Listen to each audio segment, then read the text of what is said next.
Hello. So for my oral presentation and for my topic that I've been doing this whole time, I've been studying about the Herero Nama genocide. So basically, I'll give a little rundown of what that is and what it entails before we actually start to dive deep into it. Basically, the Herero Nama genocide was a genocide that was committed by the Germans in what is now known as Namibia, what was then known as German Southwest Africa, against the Herero tribe and the Namaqua tribe between the years of 1904 and 1908. During those years, between 24,000 and 100,000 Hereros, or about 80% of the tribe, and 10,000 Nama were killed by the Germans. And this was a genocide that is not very often recognized. It was the first major genocide of the 20th century, and it was the first time that the German Empire had employed this extermination technique, which was later used against the Jewish people in the well-known Holocaust of World War II. Basically, it all started when the Germans came into Namibia and started forcing the tribal peoples back further and further into the deserts, and absorbing land and growing and growing and growing.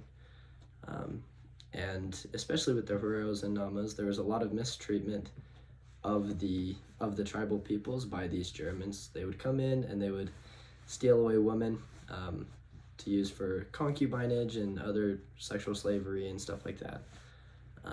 They were kind of dehumanized, called baboons, and similar things like that, where the tribal people were being subjected to things that they really should not have been. And eventually, just like all of us, the Herero and the Nama tribes kind of hit their breaking point, where they decided, the Namas led by Captain Hendrik Witbooi, and the Hereros led by Samuel Ma Herero, that they were going to revolt, that they were going to hold their ground. They were not going to give in to the German influence anymore. So the Nama people started this kind of revolt, and started pushing back against the Germans that were taking their land, that were coming in and doing these things.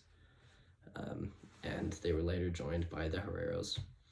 The Germans then sent in a very intense general. His name was General Lothar von Schratte, and he's the one that eventually gave the extermination order of the Herero people. This is the famous quote. I, the great general of the German soldiers, send this letter to the Herero. The Herero nation must now leave the country, which is, that land was already inhabited by the Hereros. If it refuses, I shall compel it to do so with the cannon. Any Herero found inside the German frontier, with or without a gun or cattle, will be executed. I shall spare neither woman nor children. I shall give the order to drive them away and fire on them. Such are my words to the Herero people. I thought something that was very interesting about this was, during my research on the scholarly side of this issue, was I've read a couple papers about how this genocide really paved the way for the later Holocaust by the Germans as well, because it was this same mindset. This was the first time that extermination mindset had been employed by the German Empire against a certain ethnic group.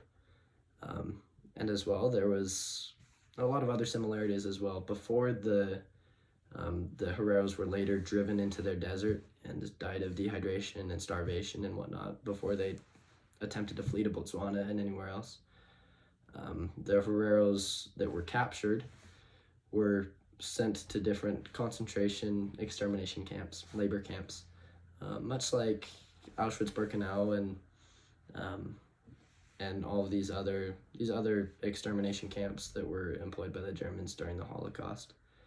There was one specifically off the coast of Namibia. It was called Shark Island. It's kind of a mix of Alcatraz and Auschwitz, because it's a little island right off the coast of Namibia. You had to boat into it, and when people got there, they didn't survive. They didn't come off. And there were thousands of Hereros and Namas that died on Shark Island after being subjected to cruel human experimentation and other things, much like the Jews were subjected to later on. So that's one aspect of the scholarly research on the Herero Nama genocide. Much of the scholarly research on the topic has been devoted to finding parallels between this genocide and the Holocaust that occurred later on. So I thought that was really interesting, and honestly, that type of research contributes like the main bulk of the research on this topic, because I've honestly more scholars care about the Holocaust than they do about this a little bit smaller scale genocide. So the link between those two is kind of important. As far as the public eye perception side of things, there's actually a current event, kind of an issue going on right now, where like up until 2015, the German government and the Germans refused to acknowledge this as a genocide, which is obviously what it was. But then in 2015, for the first time, the Germans actually acknowledged it as a genocide. They called it a genocide. But they refused to pay reparations at that time, up until May of 2021, when the German government agreed to donate 1.1 billion euros over the next 30 years to different community projects and things like that to build up some of the communities that were destroyed.